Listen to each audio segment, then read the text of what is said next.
presentation, and then we'll take questions at the end. Okay, that's great. Thanks very much. Well, good morning, everyone.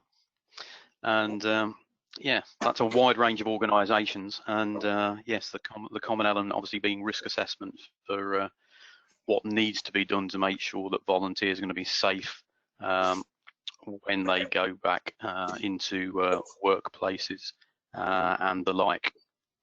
So if you've not heard of Pinsent Masons, just to say a little bit about us, we're a law firm and we have specialist health and safety lawyers across the UK jurisdictions. That includes a significant office in Belfast, and within the team we also have chartered health and safety practitioners, of which I'm one. And the third bullet there, non-contentious and contentious, what that means in simple terms is we do advisory work and we also do enforcement work. So we do a lot of training and stuff, and also we defend organisations and individuals when they get in trouble with the enforcing authorities like the Health and Safety Executive. And we do that across the globe. So that's enough about us. Onto the important stuff about risk assessment. What does that mean? I think in terms of COVID-19, there are sort of several key areas that any organisation has to think about with regards to the risk assessment. And in the circles there, you can just see what they are, and I'll go through those in a little bit more detail one by one. But obviously, when you're looking at people within a workplace, you're looking at the buildings they're going to be in, where they're going to be delivering their volunteering services. You've also got to think about the transport, very importantly these days, which may not have been such a factor in the past, I'd have to say, but for COVID is a very real thing to think about, particularly bearing in mind current government advice. We're obviously very well aware of social distancing, or physical distancing as we call it in Scotland, but it means the same thing, and hygiene and cleaning being two key elements of the strategy to combat COVID and therefore part of risk assessment. The sheer range of volunteer environments, I think, which people can find themselves in is also a challenge, although risk assessment is an overarching activity to have in place and indeed a legal requirement. It will look different depending where that activity is going to take place. I think that's certainly something to take away from today's session. Other key things, vulnerable volunteers. What does that mean? That's in context of COVID, that means clinically vulnerable, and I'll touch on what that means. So are there any specific considerations about the individual volunteers that you need to consider when putting them back in those environments? And last but not least, the consideration of mental health and well-being, which I guess over the last 12 to 18 months has come more to the fore, but obviously in the context of people being comfortable with returning to, in inverted commas, normal activities, there's obviously some messaging around there and giving people some confidence to go back into different working environments and organisations.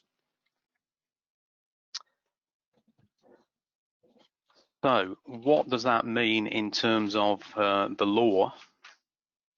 I don't want to say too much about the law. Never very interesting, certainly not on a Monday morning, but still quite important. So in terms of the law itself in Northern Ireland, you've still got the stuff in place such as the Health and Safety at Work Order 1978, a long time ago now, public health guidance in terms of health guidance, and Northern Ireland sector specific guidance depending which type of workplaces and work environments you're interacting with. I think the thing to emphasise there is from the Health and Safety at Work Order perspective, all of the stuff that applied for health and safety is still in place. None of that has been affected in broad terms by COVID-19. The other advice and guidance is in essence on top of that and specific. So legal duties for volunteer organisations haven't changed in that regard, or those receiving those volunteers. Obviously, around the public health guidance and PHA within Northern Ireland, there are specific messages that have come out there. Northern Ireland sector-specific guidance has been added to as the pandemic has progressed, and again, where you're looking at volunteers going into particular environments, there are typically sector-specific things which you need to consider, both from the volunteering perspective and where those volunteers are going to go to. I don't really want to say much more about the law in strict terms apart from that.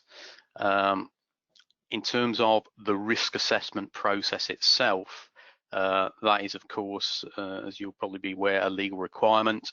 So the management of health and safety at work regulations are the ones which make you do risk assessment, if you care to see it in that regard. And those assessments do have to be specific to the activity that's going to be undertaken. That's an important point to emphasize, in that although you may go about doing risk assessments in the same way, they do need to be specific to the particular environment an individual or individuals are going to go to. What that means in practice is you'll obviously need to be aware where you're sending people and any relevant guidance there. I think in those terms, consultation and communication between organisations is really important. So whether you're a host organisation, whether you're sending volunteers into somewhere, and how those two things marry up are very important. The law expects you to have good communication and information for people going into particular environments, and to cover all the bases, that does need good cooperation between organisations and individuals. So you've got to make this stuff work in practice. It's, you know, very much in these times not about a paperwork exercise. It's about making sure that risk assessment is seen to be done within that environment. In terms of help with that type of process, the Health and Safety Executive Northern Ireland website is quite good, and it has indeed got a specific template on their website for conducting risk assessment. So I'd advise you to have a look at that. They're the primary enforcer within Northern Ireland, so if they put something up there, it's always worth having a bit of regard to what they put in place.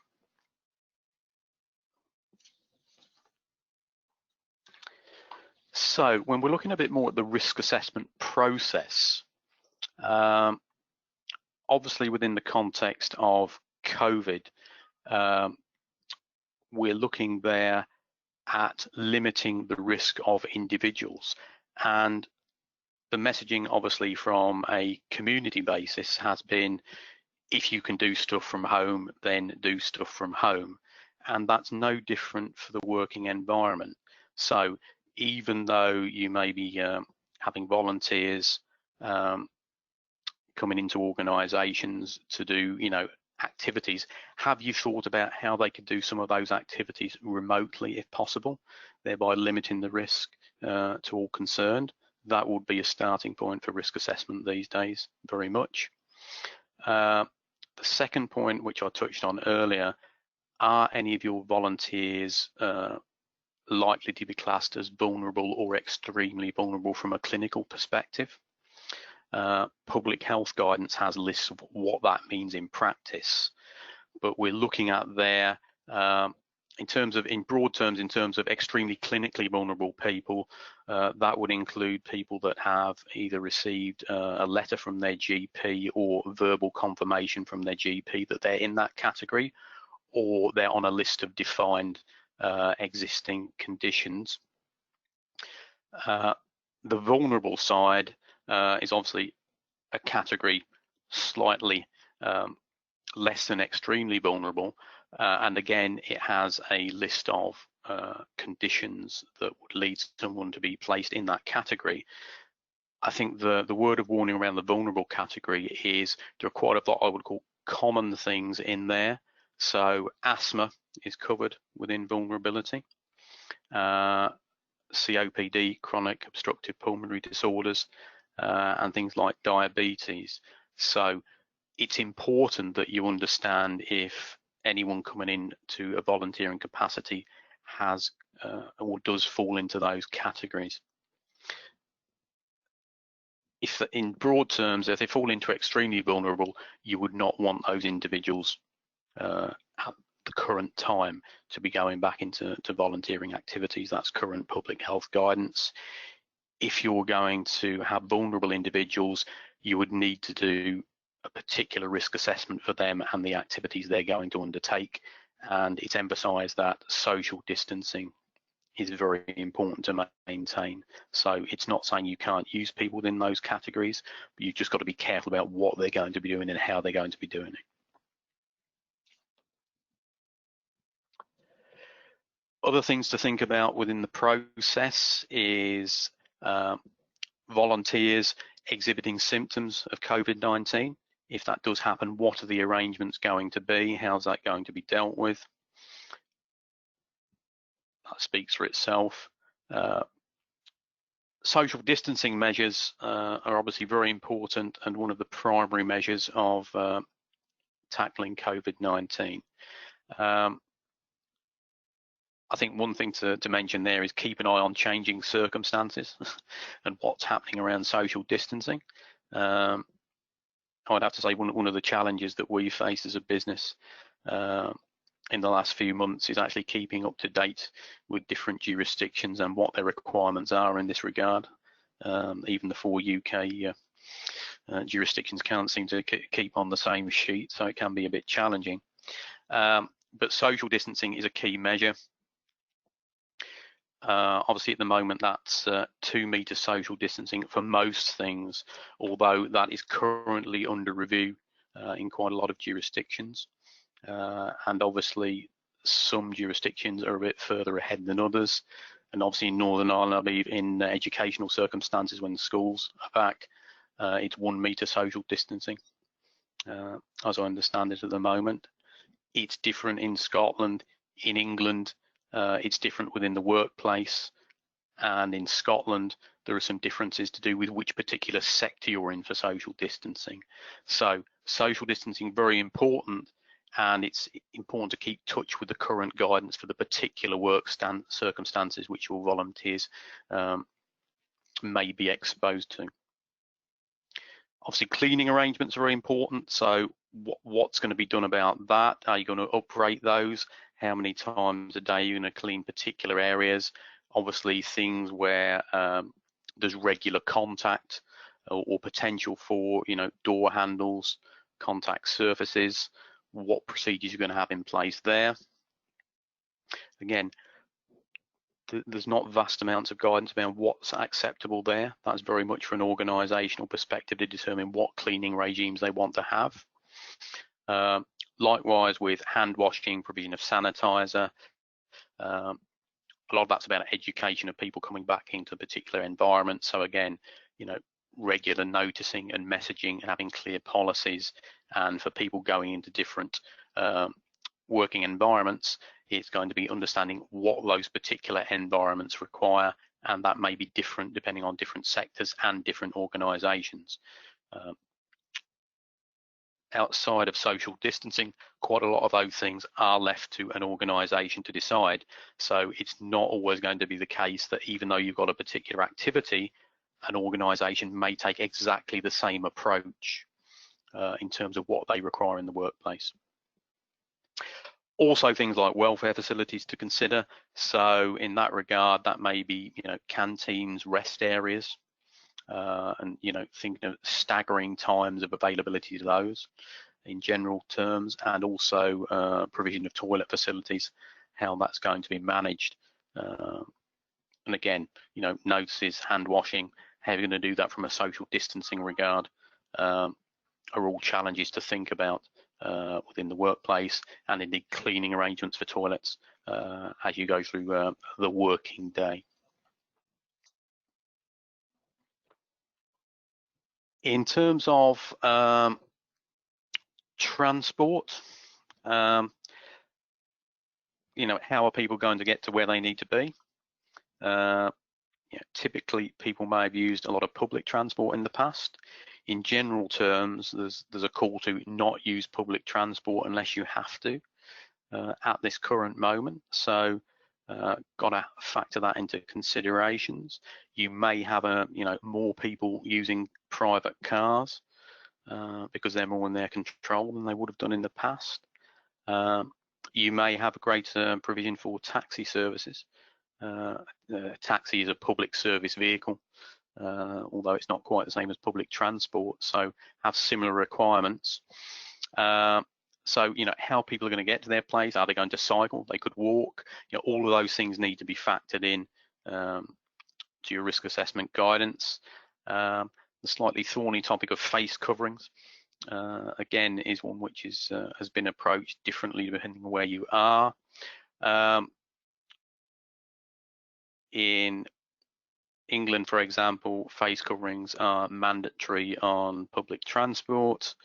In Scotland, they're mandatory on public transport, and from this coming Friday will be mandatory in shops. As far as I understand it at the moment, checking face coverings are not mandatory in Northern Ireland, but advice is they may be beneficial.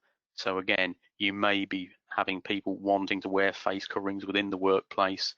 Guidance is from public health authorities that you should assist them to do that where possible, which is a rather open-ended commitment, but you can expect to see where it's not mandatory, I think, within a workplace, some people wanting to wear face coverings and some people not.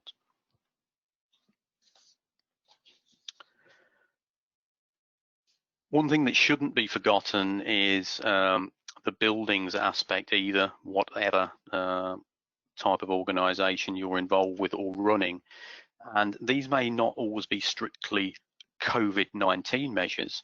Obviously, the usual things that you would have in place, which we've talked about in terms of social distancing and cleaning and hand washing regimes, would apply anywhere. But there are things which may have been affected by offices where they've been shut down. So air conditioning would be a good example. What's been happening with that? Again, there's guidance there on the HSE Northern Ireland website about air conditioning. You've then got things like water systems and potential risk from Legionella. So if an office has been shut down and water systems haven't been used, you may need to consider things like flushing of systems and disinfecting chemical treatment. And that may be true even if you just had reduced usage for shared building circumstances. You've also got things to consider like usage of lifts or pressure systems. So there you may be aware that things in that category require statutory examinations and tests. Have they been kept up to date, and are they currently certificated, for want of a better word, or have they missed their latest test? There are requirements there to do risk assessments specifically for those items if they aren't currently in date, as we would say. And quite a few of those things, air conditioning, water systems, lifts and pressure systems, they may be things you share with other organisations within a particular building. So it may be that you're talking to a landlord or a managing agent about those things, or where your volunteers are going to be going. So again, they're not strictly things that are COVID related in terms of the risk, but there are risks because of the situation we've had in terms of a lockdown within recent months.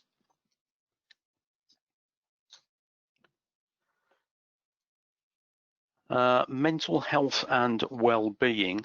As I say, that's been quite topical in the last 12 to 18 months anyway, and probably more so recently. People are generally, I think, more concerned about where they're going and what they're doing than they may have been in the past. And I think it's realistic to expect volunteers to have concerns about returning to workplaces. So I think giving people doing that, good confidence, good communication, so that they feel they're going to be okay when they go back to those activities is going to be extremely important. Part of that is having a good quality risk assessment in place and having that communicated well, and obviously, well in advance of someone going back to a particular environment. But obviously a lot of that is to do with, softer skills, and it will change from individual to individual about, what their risk profile is from their, personal perspective, and how that affects them in viewing going back to activities they were doing as commonplace things before the pandemic took place. So I think that's something that's quite easy to raise on a slide on a presentation, but maybe more difficult to actually manage in practice when you're looking to put people back in the field.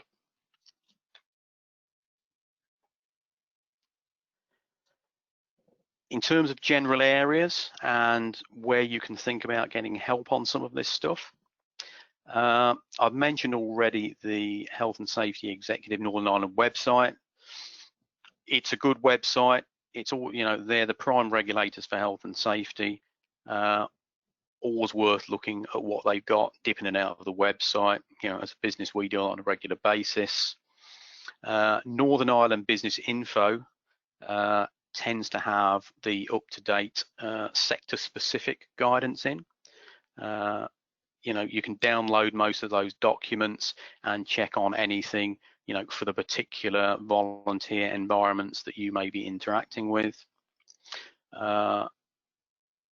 Public Health Agency website obviously covers the public health side of the angle, so any changes to certain things, particularly in social distancing and hand washing type guidance, will be highlighted on there.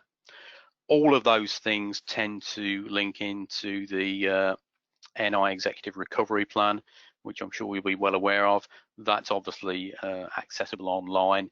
It's worth checking what stage the recovery plan's at and what that means to your work activities.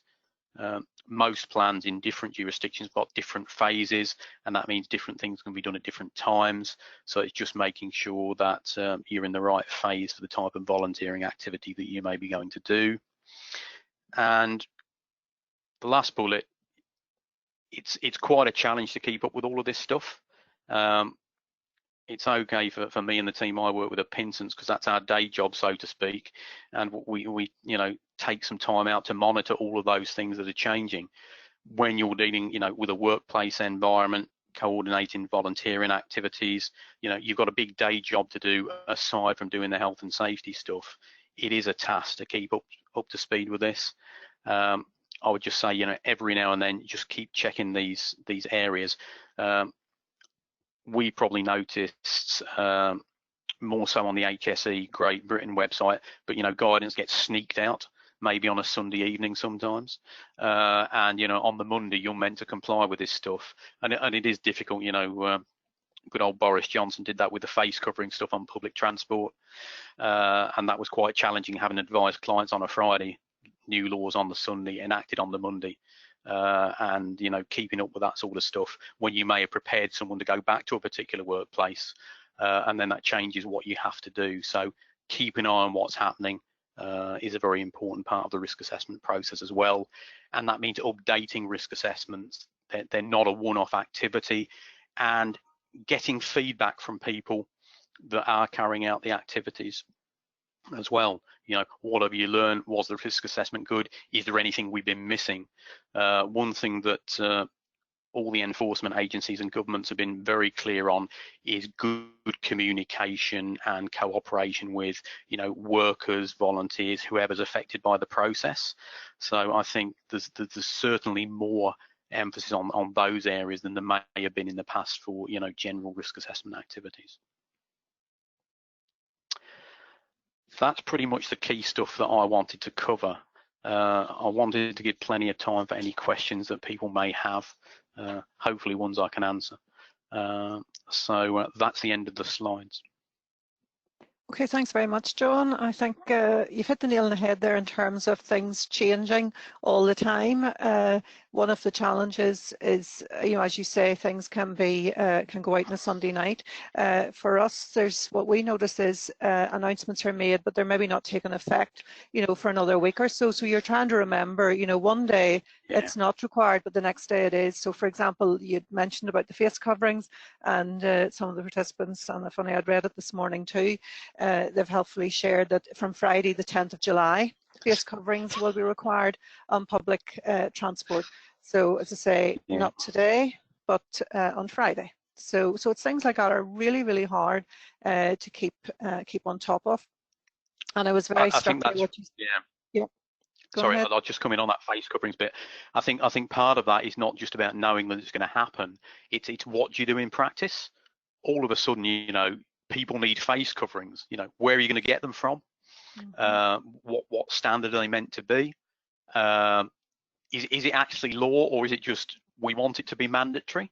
Because that was certainly the case in England. They hadn't actually made the law when it was said it was going to be mandatory, and who's going to enforce it? It's all very difficult. So I think on the face coverings bit, one thing we've seen, I say I'm in Scotland, is key railway stations have had, giveaway supplies of face coverings, certainly for the first batch. So people have got something they can use, and it's been more of a, please wear this, not a strict enforcement policy for the first week or so.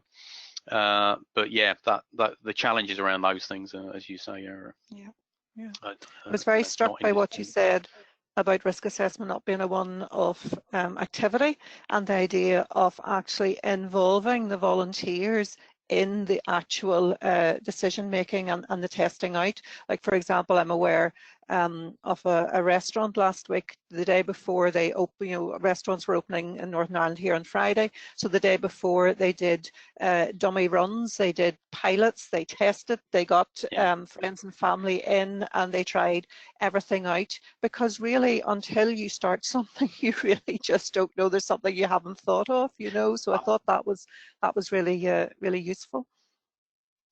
There's two questions that I have. Go on ahead, John. No, you go on ahead. I'd just say one overarching thing that you shouldn't lose sight of is quite often in the normal world, risk assessment is about elimination and putting physical barriers and stuff in place. Most of the stuff around COVID is about human behaviour, and that does make it really challenging. The messages you give out, the confidence you give people, are really the key things. You can have as many laws as you want. I probably shouldn't say this working for a law firm, but it won't make any difference unless you get people on board with the stuff. Absolutely. And as volunteer involving organisations, we're always encouraging good practice when involving volunteers. So things like, consultation, communication, just working alongside volunteers is something that's obviously very, very close to our heart. I want to open up the floor for questions. So as you're thinking about that, as I say, you can ask them. Hopefully one at a time. We'll be able to manage that, or you can put them into the chat. But as you're thinking about that, there's two things, John, that have struck me as you're speaking about, and again, don't know if you have the answers. The first one is around insurance. And do you foresee in the near future difficulties in terms of volunteer involving organisations getting insurance? So that's the first one. And the second one, I suppose, was around liability. So, you mentioned when you were talking about the cleaning, you said there's no, what is acceptable? What are the standards? And I suppose the thing that struck me was, well, we could clean, we could clean and we could think we're doing a really good job of cleaning. But what happens if a volunteer, say, gets COVID? Is there anything that they could come back and say, well, you weren't cleaning often enough, or you weren't doing X, Y, and Z? Like, where do we stand when we do our risk assessment, we put all our measures in place? Is there anything else that we can do, or are there things that we should be worried about? Two very good questions. So on the first one, I think regarding insurance, if any of you watch QI, there's a bit that says nobody knows on it, and I think it's a little bit like that in terms of what's insurance going to look like. It will look different. I mean, we've got a lot of insurance lawyers from a corporate perspective in Pinson's, and as soon as a pandemic hit and you could see what was happening, the next question is, well, when this all settles down and we get back to something regarding normal, what is insurance going to look like then? So I think in general terms, requirements may change. I think that's true, but I don't see that being any more onerous in general terms for volunteer organisations than the general workplace. I think you're just going to see insurers looking at things a bit differently Be more in terms expensive? of what they. Well, yes, Perhaps. I mean, perhaps. I mean, I always look at these things a bit like, I should say I'm not a civil lawyer, so I can't comment too much professionally on this. But I think in general terms, it's a bit like car insurance. It never goes down, but it will go up if you're not very good. So I think one thing I would say is, you know, the quality of your compliance frameworks and how you deal with compliance issues, I would say, will become more important to insurers. And you may get more challenge around your risk assessment and health and safety processes moving forward. I mean, obviously, from a corporate social responsibility perspective, you know, Pinsent Mason does a heck of a lot of, you know, pro bono stuff, sending people out to do things in different countries and workplaces. And our insurers say, you know, you always need a good quality risk assessment, and we want to know about the activities, you know, you're carrying on. So I think when you're dealing with those things, insurers' requirements, look at what is covered. And if you're in any doubt, contact your insurer. That's what we do as a law firm. You know, if we're doing, oh, we've not done that before, are we actually allowed to do that under the terms of our insurance, or do we need to do something different? Make sure you ask the question. Mm-hmm. Normally, you will be covered for things. I think the only thing they've stopped us doing in the last 13 years was having a bouncy castle at a pub where we were going to, allegedly someone was going to run that at a third-party location with alcohol and everyone involved, and said, actually, don't think that's a good idea. You're probably right. Second question, and that was probably right. We got them to play croquet or something else instead, which was far less dangerous. So on your second question about liability, yeah, I mean, that's a good one. So the thing to remember about risk assessments and health and safety law in general is it's not about right and wrong. The legal standard you have to meet with the risk assessment is doing what's reasonably practicable. And that's a balance in simple terms of cost versus risk. So it's not a hindsight judgment. It's at that moment in time, did you do sensible things? And a good guide is, would a similar professional to you have done similar things in those circumstances in putting together a risk assessment? That's broadly the standard that you're looking to meet. And if you do that, that's a criminal law, yeah, beyond reasonable doubt and all that good stuff. Does that stop someone, you know, raising the flag and saying, I don't think you were good enough? No, it doesn't. You can be challenged on your risk assessments. And, you know, if people do make civil claims, you know, one of the things that those types of law firms do is they'll ask for copies of your risk assessment. It's on the standard list of stuff, you know, training, etc., all of that good stuff, and that will be open to scrutiny. So yeah, don't underestimate the importance of your risk assessment. Having said that, in specifics of COVID-19, it's not all down to the organisation, and that's where the book stops. With COVID, obviously, you can get that in a number of places. Someone could get that at home, they could get that from a social activity, never mind that what they're doing in a volunteering capacity. So there would always be the test of the individual circumstances and where is it likely that that individual may have got the disease from. Yeah. I think you're going to see a lot more. You're going to see that coming into the argument as more people move back to just general work. I think in that there will be cases, and just because it happened, you know, it's found to be in the workplace in terms of an individual has got COVID-19, that doesn't necessarily mean it's the workplace's fault, in inverted commas. Mm-hmm. And indeed, reporting those things to the Health and Safety Executive Northern Ireland under the RIDDLE regulations, that there's very clear guidance around that. And it's not always, well, just because they did an activity for you, you have to report it as their de facto employer. That's not the way it works. It has to be reasonably assumed that it was from the activities which you were in control of. I'm sorry, that's a legal answer, but you know, that's... No, you're okay. And one of the participants has asked, what would your thinking be about having like a waiver that a volunteer would sign? You can have them, but they're not always worth that much.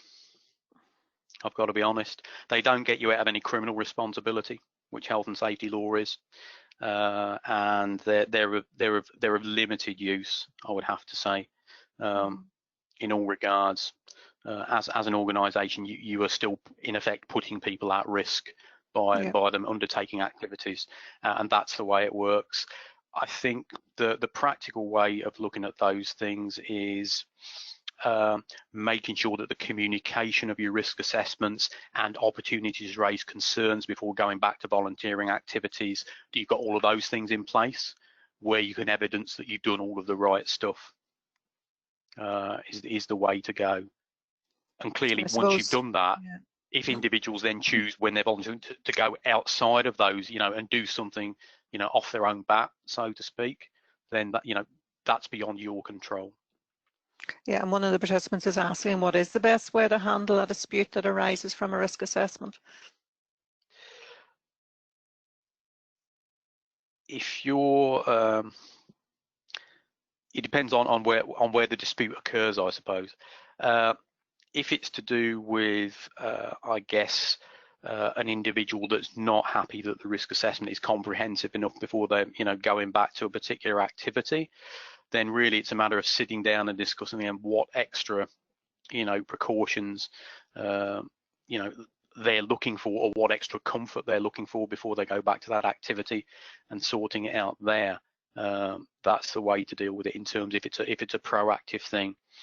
If it's a reactive thing, I think again the communication piece is making sure that you've got good mechanisms for feedback from volunteers for how it's going in their particular activity, and giving them the opportunity to do that. So that's transparent and open, and that can be verbal feedback, or email records, or whatever you choose to have and whatever suits you. But it's making sure you're responding to the concerns of the volunteer. And I think capturing those things end to end is probably the way to do that. There's another question from Claire about risk assessments in terms of would we be okay with one for each role type, or do we need one for each volunteer? Now, you were very clearly saying that you do need a risk assessment for each activity, so that would be the roles that the volunteers carry out.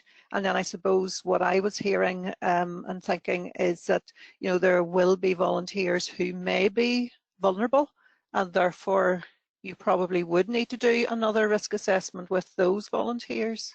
Is that? Yeah, I think that's a pretty good summary. I think in general terms, as organisations, you will want to have processes, procedures, whatever your terminology is about. This is how we manage, COVID-19 in general terms as an organisation, and risk assessment will be part of that and a key thing before you let people undertake activities. If you have several volunteers going to the same place and they're not in a particular category, there's nothing to stop you, in my opinion, having a risk assessment covering that group of people. That would be perfectly acceptable. You need to make sure it's sector specific and for the activity, but that's okay. Where you've just got one person going as a volunteer to a place and it's a distinct different type of activity, you would need a specific risk assessment for that. And yes, if you've got people that fall in the vulnerable category, my advice would always be to have a specific risk assessment for them, because it's not just the environment they're going to, it's their individual characteristics that are a key part of that risk assessment as well. And that doesn't mean you have to stop people doing things. I mean, as an example, in Pinsent Masons, a couple of members of our facilities team in some of our offices, they've got diabetes. And we're very clear that before they come back, they're having a sit down, this is what you're going to be doing. We're going to make sure we can maintain social distancing. Is there anything else we need to know about? And that will be documented for that individual. Okay. Any other questions? So you can ask them verbally if you just want to unmute yourself, or you can post it in the chat. Can I just add on? Okay, if Joe goes first and then Claire, okay? Okay, Jonathan, I just want to check, you were talking about environments earlier. Our befrienders go into service users' homes for people who have mental health problems, so we can control and do a risk assessment in general for volunteers, but we have no control of the environment they're going into. Yeah, that's a really good one. I think when you're looking at that, I think a key thing there is providing comprehensive guidance to the volunteers going into that environment, and it's almost like a checklist of things to be aware of, things to look out for in that regard. And realistically, that's, to be frank, that's the best you can do. The only other thing I would say about going in particular environments is, and you'd have probably done this, you know, pre-COVID anyway, is if the individuals that they're going to interact with have got any specific aspects that need to be taken into account when they're going in, you should also document those as part of your risk assessment process. I would say that don't see this as COVID and nothing else. See it as part of your general risk assessment measures, and there are specific things for COVID. Okay, Claire, do you want to come in with your question? If you unmute yourself again. I guess mine's kind of similar to what was just said then. It was just, so we have like the people befriending, and so it'll be the same job, same role for them, but they're going to different people's homes. So do I then potentially need to do a separate risk assessment for every single person because they're going into a different environment? I think if you're sending people into what I would call typical home places, domestic premises, there would be nothing to stop you having a standard risk assessment for the guidance and how you expect that to be done. I think that's perfectly okay. I think the areas you would need to cover specifically, and they could be an addendum, an addition to that risk assessment, not a totally new risk assessment necessarily, is there anything particular about the person they're going to be dealing with which needs to be covered in a risk assessment? And likewise, is there anything that you need in from the volunteers' perspective, whether they're vulnerable or there are any particular concerns that they've got? So it may be that, you know, 85% of your risk assessment could stay the same, and you're just tweaking it a little bit depending on the individuals that are involved. Okay, thank you. Any other questions? Well, you must have something concerning you as you move forward, and we have somebody here. Anne, would you like to ask? Hello, how are you? Hi, how are you? I just put it in there to the presenter, but I don't know who it went to. So I was going to say about records for visitors and the regulations, you know, for the tracking and tracing. How does that fit into the risk assessment? Yeah, good question. I'm sure the governments have been asking themselves this as well. The tracking and tracing, obviously you need to know who's been where, and that's important. So I think record keeping in general, I should probably emphasize. I know paperwork's a pain in the neck, and it's no less so for me than anyone else, but it's extremely important in a regulatory and indeed in a liability concept, as was touched on earlier. So keeping good records is important. And I would say, even if you have different versions of risk assessment, so you start off on the 6th of July with risk assessment version 1, you get feedback and you change it and you have different versions, keep copies of all of those versions. That's very important.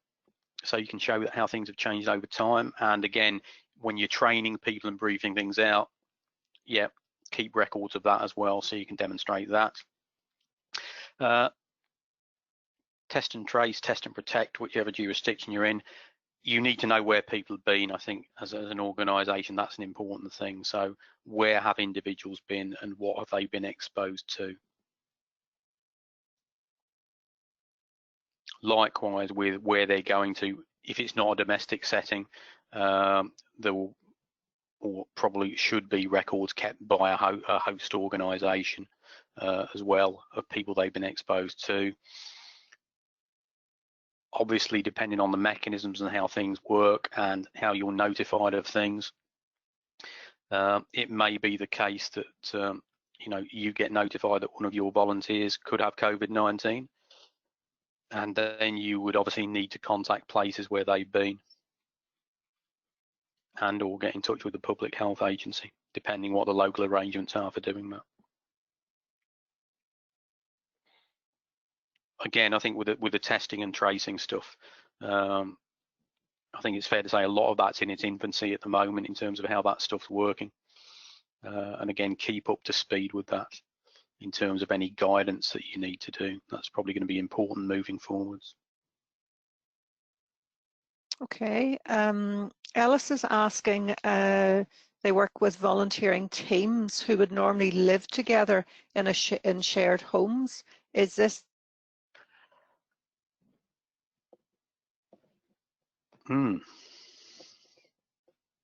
Good question. I would say with that, I am thinking on my feet here. I think where you've got that as an issue, you'd need to think of that in the context of, you know, social bubbles that you're allowed, and whether that's allowed at the moment. I guess it would depend how that's done and exactly how things may work out. I certainly haven't got a specific answer to that off the top of my head. Can you make a note of that for me and just send me that afterwards?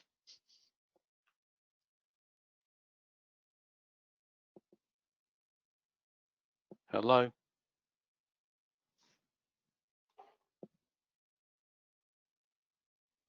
Hello? Hello, sorry, it's Nicole. It seems like we've just lost Sandra there briefly. Right. We have a few questions in the chat. So let's see. There is Annie from Orchardville has asked, working with adults with learning disabilities, some of whom may not be able to keep to social distancing measures, is it enough to highlight this in risk assessment? Also, I'm furloughed at the minute. any tips on how to reassure and communicate with volunteers when not in the workplace myself? I think the first one on dealing with, you know, individuals that may have difficulties with understanding things and reacting to those. I think, yeah, you've got to record that in your risk assessment. You've got to be realistic about those things. It's no different, I don't think, to, you know, people in care homes dealing with people with dementia, for example, on the same basis. If you've got issues about that, make sure that's communicated in your risk assessment. I think with that, you're probably going to look at, you know, enhanced sanitizing, hand washing procedures, etc., because you may have more contact with those individuals. So if a particular control measure, which is what we would call things to control the risk, aren't going to work as well as they would in normal circumstances, then is there anything else you can do to enhance other control measures that can try and mitigate that? What was the second part of the question, sorry? The second part of the question was, she is furloughed at the minute, and is there any tips on how to reassure and communicate with volunteers when she's not in the workplace herself? I mean, I think when you're looking at communicating with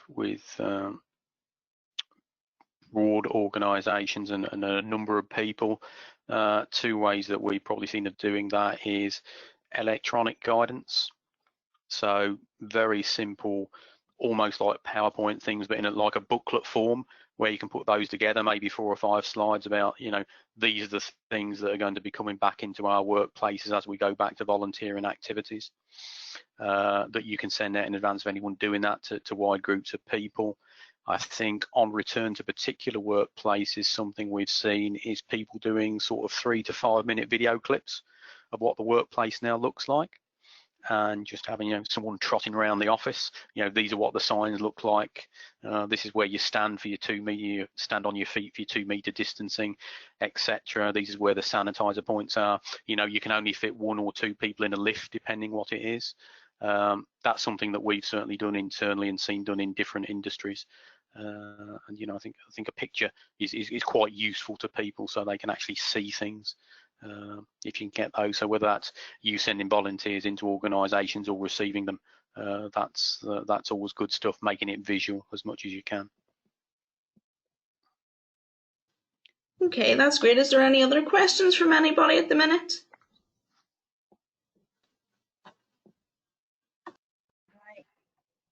Hello, I just wanted to check about the reporting. If you do have a situation where you've become aware that one of the people that you support, so it's a bit like the girl with the learning disability, I support people who have a brain injury, so it's cognitive memory issues that's going to be there. So, I mean, it's about that being reasonable and practical and practicable, whatever the word is. You know, that, you know, does everyone wear masks? Everyone wore a visor and goggles. It was like, you know, it was really sort of taking on a life of its own. And also, just if you do have somebody, then that reporting you mentioned Reassure, and I just wonder, you know, has this been another thing? Is it like a thing that's been added? Right. That's my question. I mean, I think with good question. I think with the first part of your question in terms of, you know, what can you do practically in those circumstances from a risk mitigation perspective, it may very well be, you know, individual circumstances about what you're meant to do, and there's there are competing aspects here. I think, you know, if you take something like the health service, for example, you know, if you're likely to come into contact with, you know, spray droplets from an individual because you're, you know, likely to be in close contact with them, then you will be looking at, you know, proper personal protective equipment, not a face covering, but as you mentioned, something like a surgical face mask or visor for etc., something that is a recognized barrier and will stop those things. I think on the other side of the fence, you've also got to be mindful of the individuals you may be dealing with, and in a similar way to maybe if you look at a school environment, and if you had teachers wearing face coverings and kids aren't wearing them, there's going to be the obvious question about why you're wearing this stuff, and you know, it could be a bit disconcerting to individuals in those circumstances. I don't think there's a one size fits all answer to that, but I think as part of your risk assessment process, you need to consider those aspects. And one thing I would say in general about risk assessments, sometimes it's important to write down things that you don't do as well as what you have decided to do, because then you can evidence that you've considered them as a control measure, and in those particular circumstances we didn't think that was appropriate. So it's back to the point I was making about, it's not about getting it right and wrong, it's about really evidencing your decision and how you got there. And you can always change your decision. You know, if something doesn't work, try something else. But yeah, I think in challenging circumstances that you just mentioned, you've got to be realistic what you can do there, but make sure that's documented properly.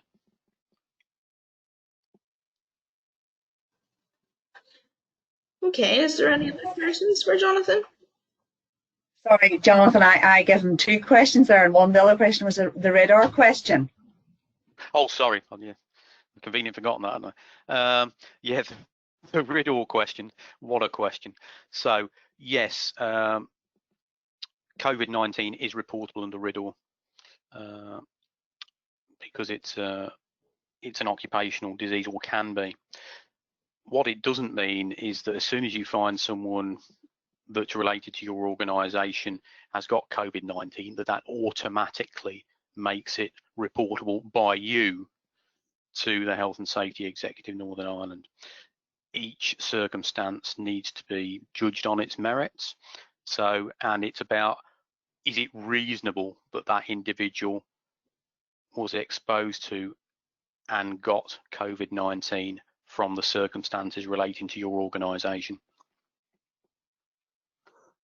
And I can only say that that does need to be a case-by-case basis to decide that.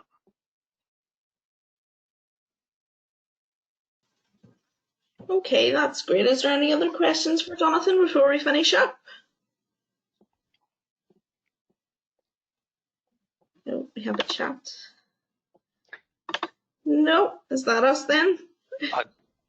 Okay, I'd just say a couple of things to finish on. A lot of stuff is about reasonable, reasonably practical, and all those lovely legal words that mean I can make a living. What it means in the real world, I think, is you've got to make best endeavours and to do what a similar person will do in your position from a professional basis, and have the records and paperwork to back it up. That's really what you're looking at from an enforcement perspective. And from a claims perspective, it's about liability. And I think making it work in practice is about good communication and consultation with the people that are going to be affected. In some circumstances, that will be the end user and also the volunteers. Okay. Also speak to each other. You know, there is a bit of the safety in numbers routine here, as we always tell our clients. If you're doing similar things to different, you know, organisations that have volunteers in, that's not a bad place to be, because if the worst does happen and enforcers do come in, and we see this not COVID specific but across the piece for health and safety, yeah, enforcers will ask similar organisations, or what do you normally do in this sector, or what normally happens with this activity. And certainly I can think of examples from local government where, you know, they'll ring a neighbouring authority on the quiet and ask them what they do and see if it's similar. So again, keep talking to each other. You will undoubtedly, you know, learn a lot of things in the next couple of months about what works and what doesn't. You know, keep in touch. Okay, perfect. I think we should finish it there. Thank you everybody for coming today, and thank you, Jonathan, for facilitating the session. I think everybody found it really informative. So I think that's us. Thank you very much, everybody, and we will have another vote session soon. Okay, thank you very much. Now. Cheers. Bye now. Bye. Bye. Bye.